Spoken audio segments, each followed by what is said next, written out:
Hi guys, it's now the day after my last video and I am waiting for surgery.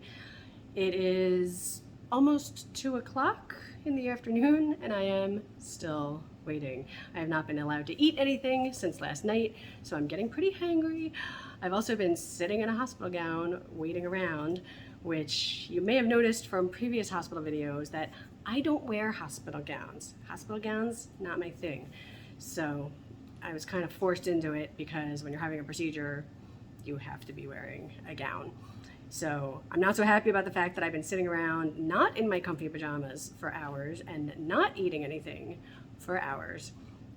And nobody's able to tell me when surgery is happening. Supposedly I'm still on the schedule for today, but I don't seem to be scheduled for an actual time because lots of people have asked and nobody has an answer. I'm actually getting a little worried at this point that today is going to be a wasted day and that they're not going to end up fitting me in and that I will have starved all day for nothing. So we'll see what happens. That's definitely a possibility because I'm an add-on. Like, you know, we just kind of like squeezed me in the last minute. So it's possible that they will not squeeze me at all. But fingers crossed that hopefully this happens and we can get this over with. Well, that was a waste. They starved me until 2:45 in the afternoon, and then they said, just kidding, we can't fit you on the schedule today, try again tomorrow. So I was pretty annoyed about that.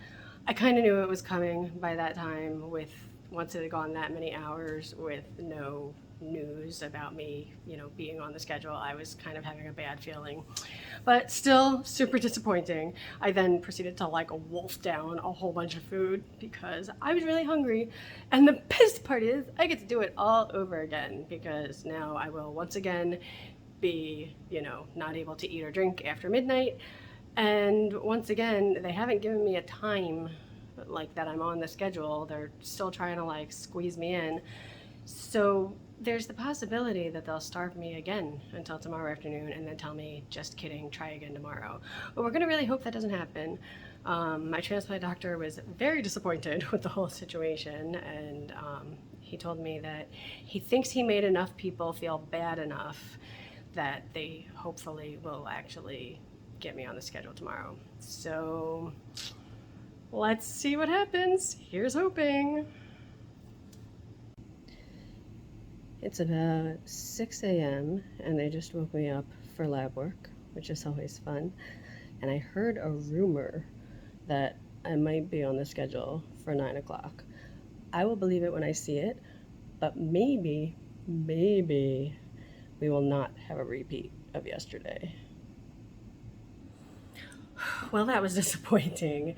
The surgeon, or one of the surgeons, came in to talk to me and like sign consents and stuff and told me, okay, so I think we'll probably get you in around 3 or 4 o'clock. I was like, no, what happened to 9 o'clock?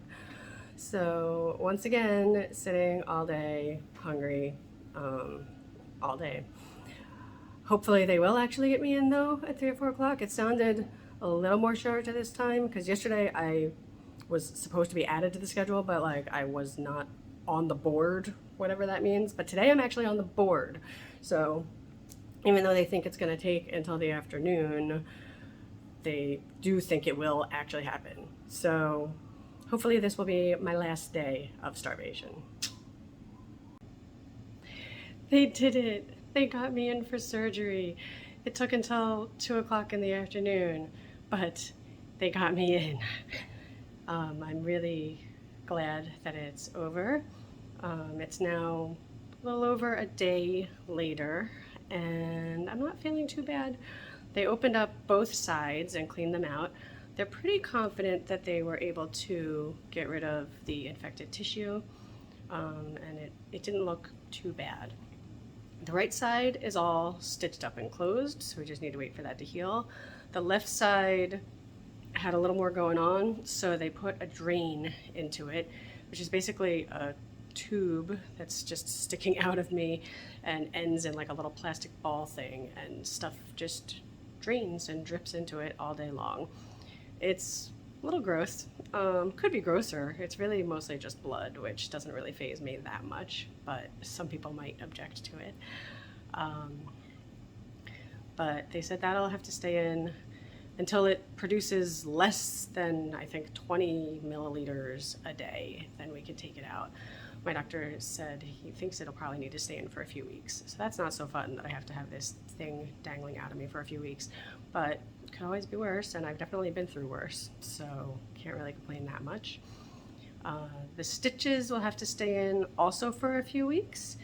I have not actually seen the incisions because the dressing has not come off or been changed yet. And the truth is, even when they change the dressing, I'm still not going to see because I can't really see that area on my body so well. But I'm not really worried because, for one thing, I'm pretty sure they just cut over my pre-existing transplant scars, so I'm not really going to be getting new scars. Not that I really care that much because I'm so scarred up at this point that it doesn't really matter. But I'm pretty sure that they just cut along the existing incisions. And I had a plastic surgeon working on me, and I think they're usually pretty careful about minimizing what's going on. The pain has not been too bad. I've really only needed Tylenol. Immediately when I woke up, I was in pain and got some heavier stuff. But since then, I've really just been taking Tylenol, and that's been okay. I'm not going to say it's comfortable. You know, it kind of reminds me of post-transplant. Not immediately post-transplant, but like later on when things had like healed up, you know, a bit, you know, and just this kind of ongoing, you know, soreness, pain, you know, if you move the wrong way, things are not comfortable. It's not so fun for me because I obviously can't sleep on my side right now, and I'm usually a side sleeper, so I have to lay on my back, and that is never, you know, my most comfortable position. But all in all, it's actually less painful than I expected it to be. So that's good. Yay, less pain. We're in favor of that one. I am now on IV amikacin to treat whatever lingering infection might remain and make sure we got rid of everything that could be in there. And the good thing about that is apparently I only need to give it once a day, which is amazing because the last antibiotic I was on was 4 times a day and ran for like 3 hours, which meant I could never sleep ever, basically. But this is once a day.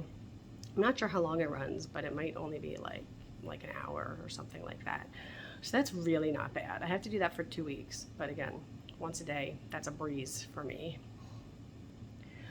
One downside of the amikacin is that it does have the potential to cause hearing loss, which is why we were trying to avoid it because I already have a little bit of hearing loss from my antibiotics. So we're hoping that it doesn't make things worse, or if it does, that doesn't make them too much worse. But unfortunately, my Pseudomonas is so super resistant that we really don't have many options. So we're kind of stuck with stuff that has some potentially unpleasant side effects. But that is pretty much what's going on around here. Hopefully, I might get to go home tomorrow, which would be super exciting.